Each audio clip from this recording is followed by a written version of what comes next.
also Kremlin's propaganda has a good grounds, or fertile grounds to put the seeds.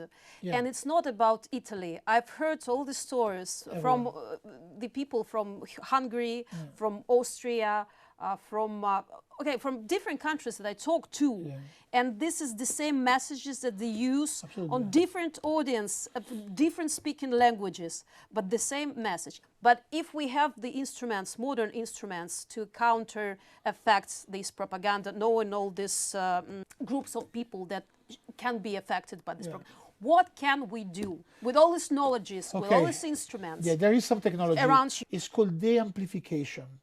Basically, you can tell to a social network that everybody that is sharing content about flat earth, about anti-Semitism, or about no vaccine, pseudoscience, chemtrails, instead to being viewed by 100% of the audience or the followers, you can de-amplify the percentage of people that will see that message.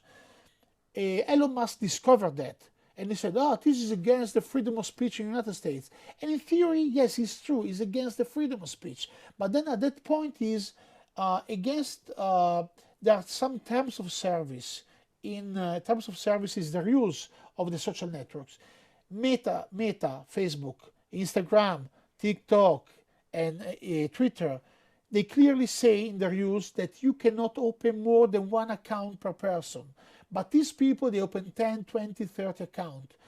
And on top of that, there are some Russian dark web company. They offer you thousands and thousands of fake accounts that you can control with software. And now they're not doing that so much. It's become more complex, but they use less account, but they're using with artificial intelligence. I tell you that even the Americans, they try to do that against Russian, but they're not successful at the moment.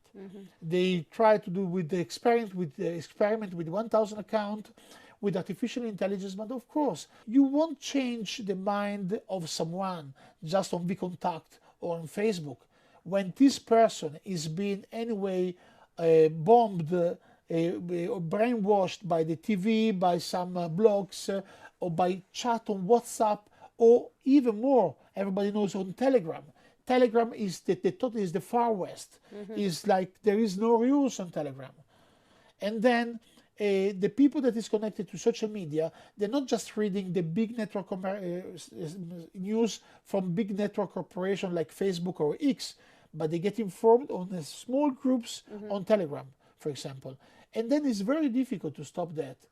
It's very, very difficult, unless even Telegram, Facebook, and X all together, they get with some regulator in an office in Europe, and they decide to do something. But it will go against the economical interest of that social network to lose users that are very, very, very, very active.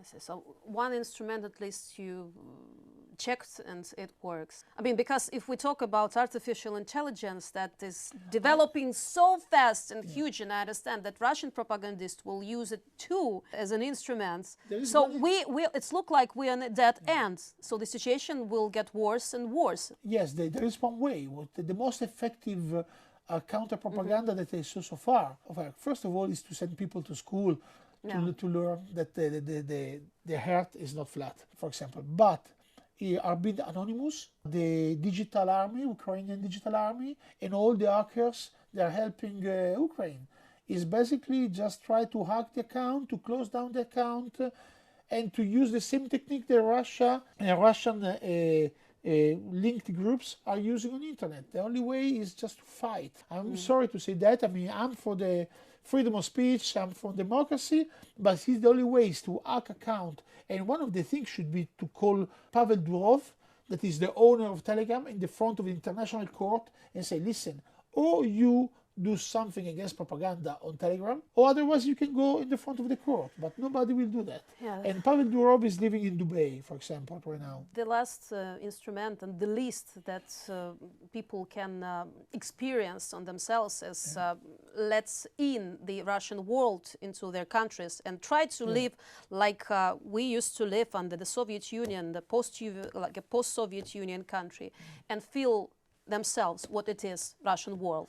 Yeah, that would be But fantastic. it might be too late. Yeah, but when you have someone like Irina Zipova in Italy, that she speaks perfect Italian, it goes to television. She's working in Italian Senate in one office handling, I think, property or technical stuff, IT, I don't know. But anyway, she's paid by the Italian taxes, by Italian people in the Senate. And she's a Russian propagandist. I mean, she can hear what the people is saying secretly in the Senate and tell it to the GRU in Russia. She have a double life.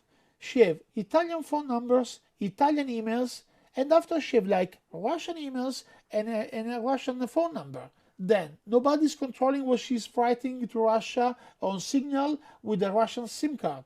Then imagine, this is the case of Italy, but if you go to Germany, it's even worse.